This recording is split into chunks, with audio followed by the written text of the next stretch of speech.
When it comes to the path effects in Inkscape, there are 4 sections: Edit and Tools, Distort, Generate, and Convert. Last week we covered Edit and Tools. This week we're going to cover the 7 path effects you get in the Distort section.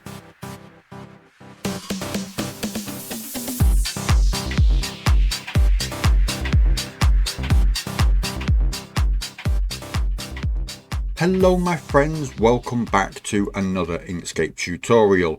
My name is Rob from Button Press Graphics, and this week I'm going to be going over the 7 path effects that you can find within the Distort section of the path effects menu. So without further ado, let's get started.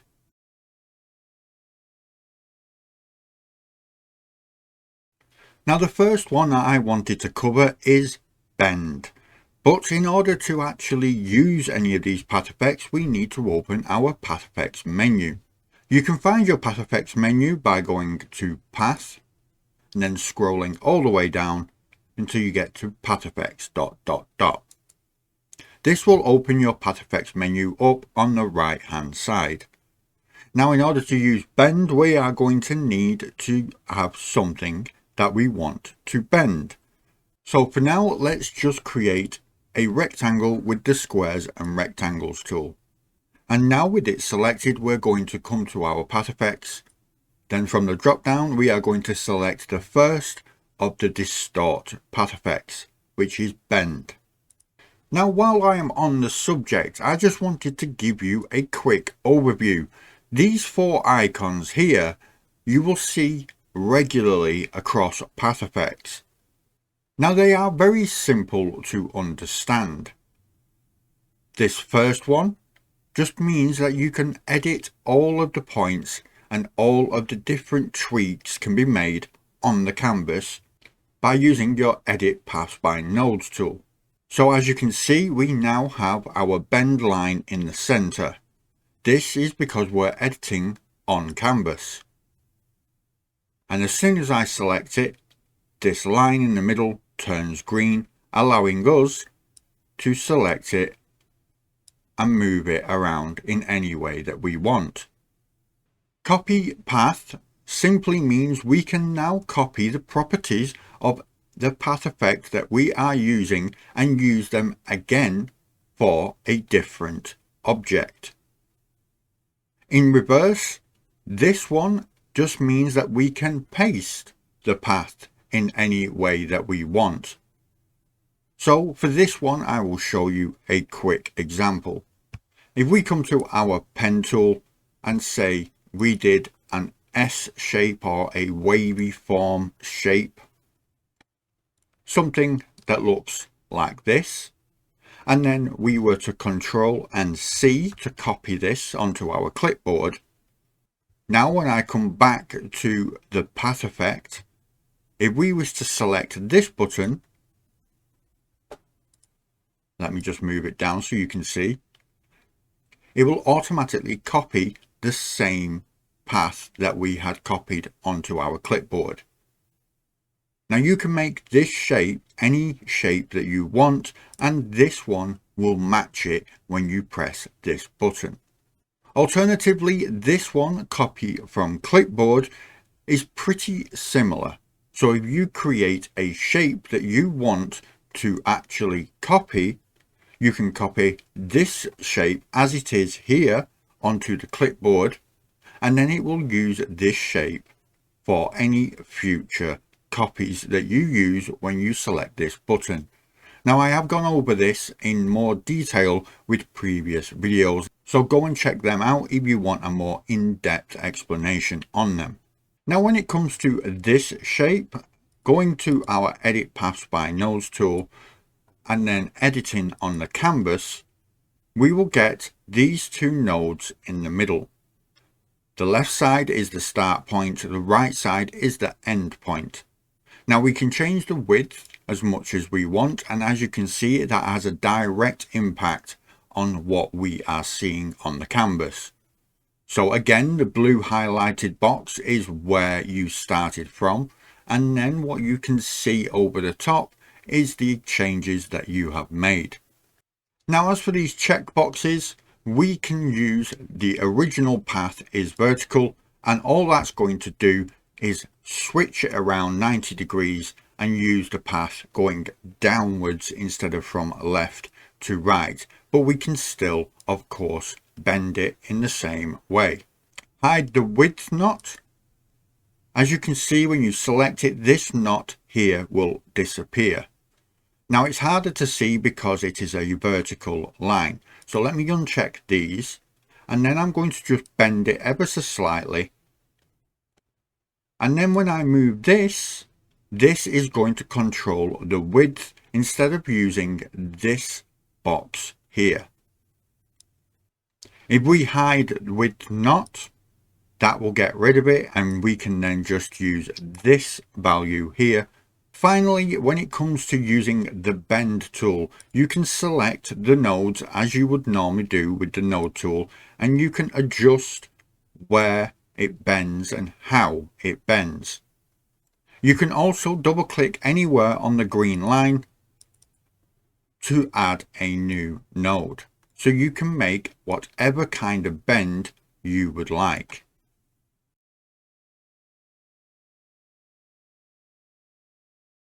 Next is envelope deformation.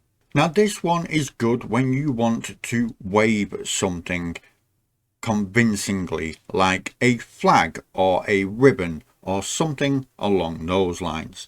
Now the best way that I can show you is by creating something like this. And now I'm just going to quickly add a gradient so it is easier for you to see exactly what happens when I start editing this shape.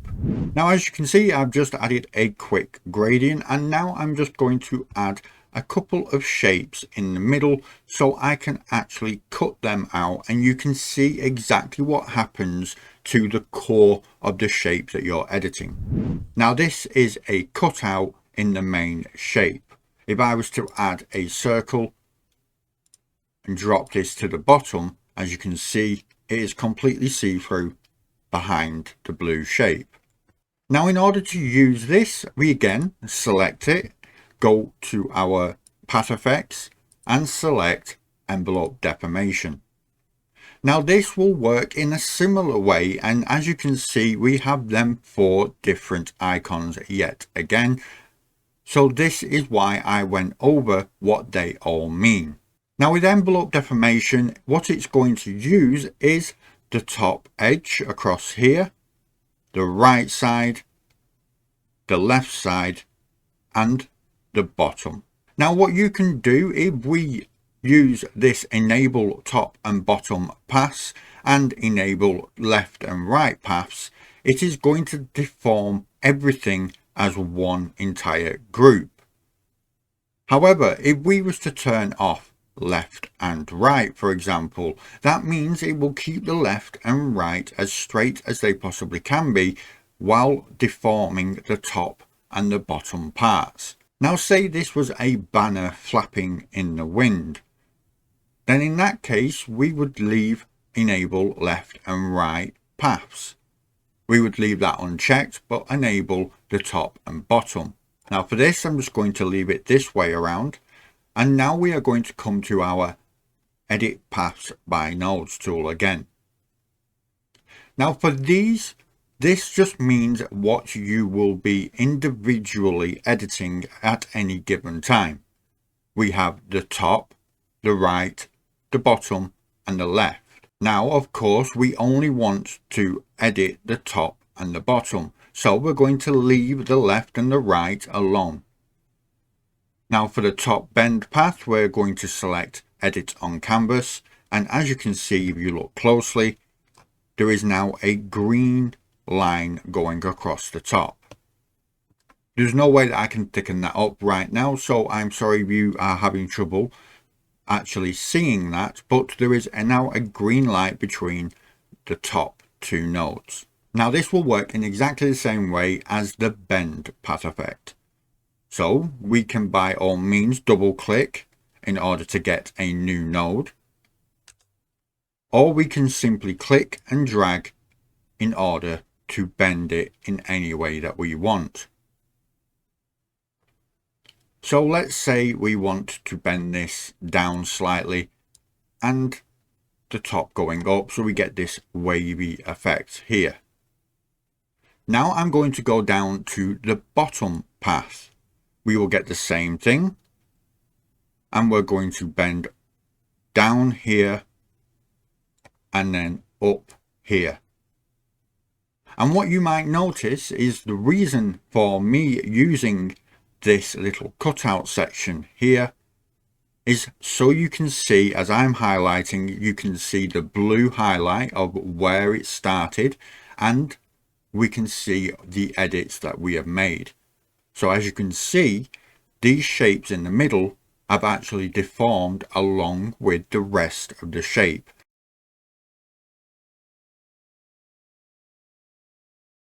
Now when it comes to the lattice deformation, it is exactly the same as the envelope deformation, except it uses a lattice. So what I'm going to do to this one in order to make it more obvious on what I am doing is just creating some circles, and I'm just going to stamp a load of copies. Now again, as you can see, I have just cut these out, so you have a square with a lot of circles that have been cut out of the middle of it. Now this is just so I can show you the effect that it has on the overall shape. We're going to come back to our Path Effects menu and we're going to select Lattice Deformation. Now when we come to our node tool, now as you can see, it's a grid of 16 different blocks. So 1, 2, 3, 4, 5, 6, 7, 8, and so on. Now this works in a similar way to the envelope deformation and bend. However, this time we do not use the lines. We use the nodes on each intersecting part. So this one, this. As you can see, all the nodes that are diamond shapes are the ones that we're going to be able to manipulate. And as we do, it will drag relative to each of the squares around it. So if we do this, we can drag them all up to one corner, and the more we do, the more of an abstract effect we will get, like so. So this allows you to create some warped, distorted kind of patterns. This can come in very, very handy for certain projects. So I suggest giving it a go and seeing what you can come up with yourself. But if you want to have a starry sky or something along those lines, this would be a great way of doing it so everything doesn't look uniform.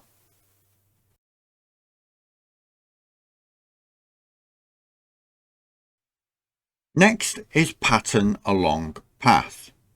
Now when it comes to the pattern along path, I have gone over this particular path effect in a separate video, which I will link up in the top corner, and you can go and check it out for yourself. So right now I'm just going to give you a brief overview on what exactly it will do. Now when it comes to pattern along path, as you can see, I have just created 5 hexagons at the top and a circle at the bottom. Now these 5 hexagons are all one path. All I did was create 5 hexagons and then go to Path Union to get them all as one path. I then right clicked and selected Copy. So now this has been copied onto the clipboard.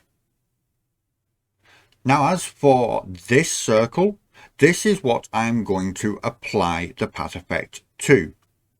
This is the pattern, and this is the path that I want to put it on. That is all you need to really remember when it comes to pattern along path. First create your pattern and then create the path that you want to put it on.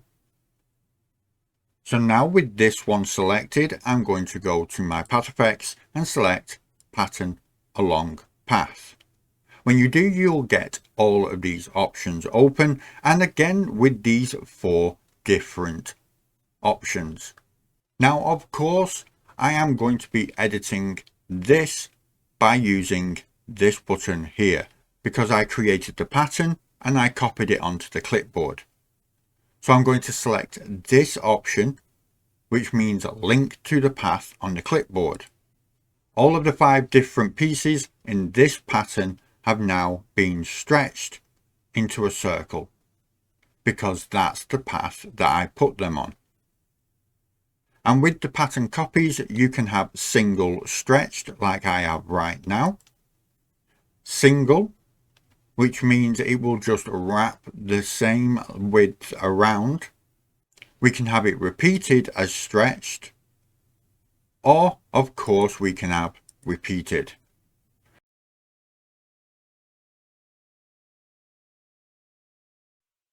Now the next path effect that I want to show you is one of my personal favourites. It is the perspective envelope. I like to use it for things like shadows because it is a really powerful tool. It will take whatever you see as a 2D image and then warp it and distort it in such a way that you can angle it in any way that you want. So say you was looking at a billboard poster.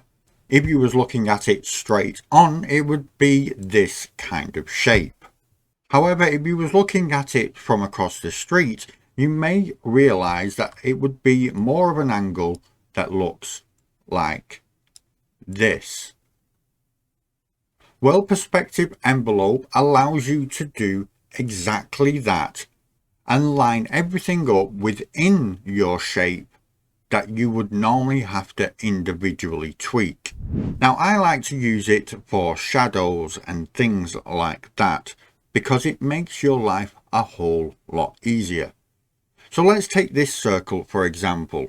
This is just a circle with a radial gradient and nothing more. I'm going to select this circle and then I'm going to right click and duplicate. Now I'm just going to turn this circle completely black and go to our path effects and select perspective envelope. Now it's worth mentioning that in the Inkscape 1.4 beta there is a bug within the perspective envelope. Within this window there should be 2 checkboxes that appear. One that says mirror in vertical and another that says mirror in horizontal. Now on a base level this means that whatever changes you make at the top will be reflected at the bottom as well, or of course if you have the other option selected, whatever options you make at the right will be mirrored in the left. Now because I don't have them options with this 1.4 beta, I am simply going to use it by eye. So firstly what I'm going to do is I'm going to slide this down until it's at the bottom, almost like a black reflection of the main circle. And now I'm going to go to my node tool and using the perspective, I'm just going to simply drag and bring it up like this.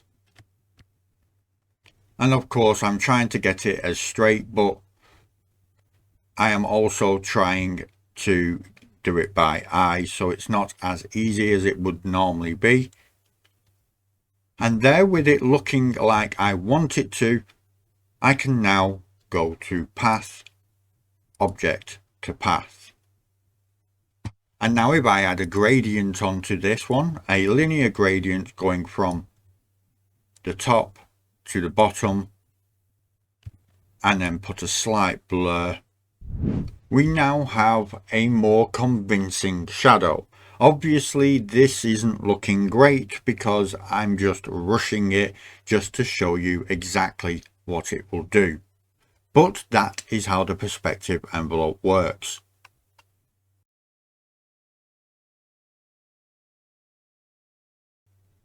Next is ROUGHEN.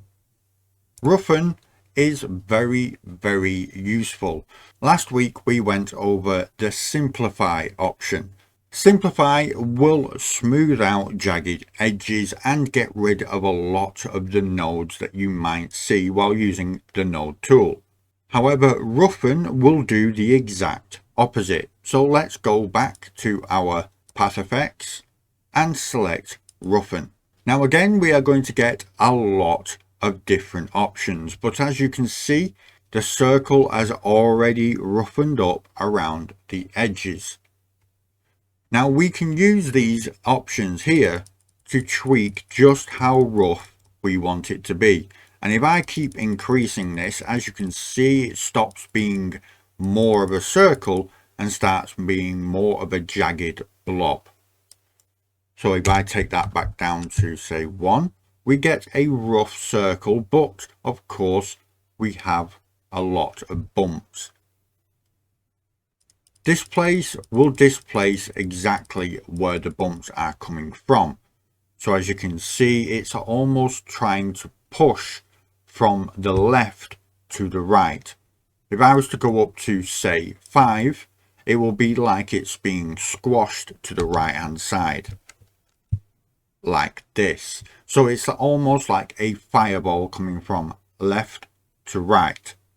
Now of course, displace going vertically means exactly the same, except we will be going vertically. So if we was to select 5 on this one, as you can see, it now looks a lot more rough around the bottom than the top. Now when it comes to the resolution, you can have a segment size or number of segments. The segment size is simply what it's going to base on. So if you want it to take priority with the segment size, you select segment size. If you want to take priority with the number of segments, then you can select the number of segments. Now the segment size is the gap in between all of the different nodes.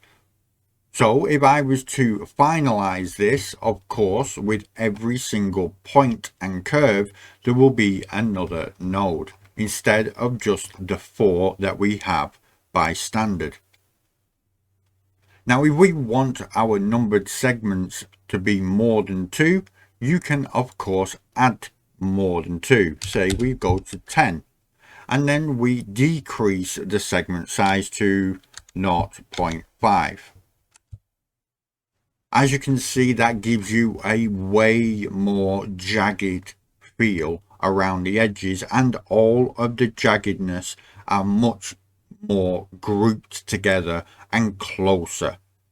So when it comes to the number of segments, that is the segments that you're going to have in between each of the nodes, and the segment size, if you want to have it less jagged, less tight and compact, then you would up the segment size, making all of the jaggedness be more evenly spaced out.